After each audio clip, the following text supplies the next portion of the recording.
on Al-Kamb tombs. Al-Kamb is one of the very unique sites in ancient Egypt. It has tombs. These tombs dates back to the New Kingdom. Al-Kamb lies not far away from Luxor city, almost an hour and a half drive. But normally we arrive to Al-Kamb using the Dahabiya. Our Dahabiya normally stops not far away from here in Al-Higgs, and it's only a short ride, 20 minutes ride from Al-Higgs to Al-Kamb. So Al-Kamb has many exceptionals here, which is make it extremely unique. One of the biggest exception here that the tombs of Al-Kamb in the East Bank, unlike the norm of the ancient Egyptian building or tombs building, which is built in the West Bank.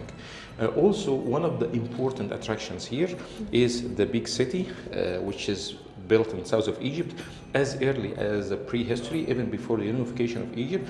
This city dates back to before 5,000 years from now, is known as Nechem, and that was the capital of South Egypt. And after the unification of Egypt, north and south together, forming the Egyptian kingdom as we know it in the ancient Egypt, is still well known, very highly respected, and that was considered not only a center of power, but also it was a cult center for the ancient Egyptians. It was known as Nechem, and the protective goddess here, or the main goddess, known as Necheb.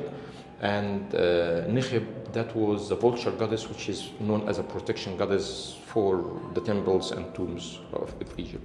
So this tomb is for Ahmose ibn Abana.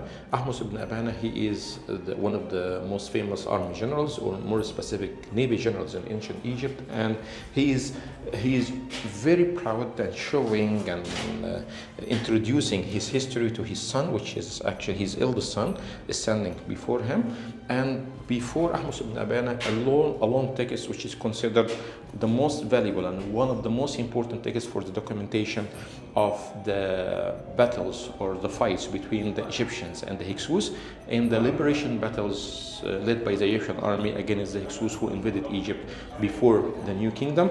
The text here is extremely detailed and talks about the battle accounts and how the Egyptian army challenged and the navy challenged the Hyksos until they have been defeated and exiled from Egypt before unifying the country into the New Kingdom.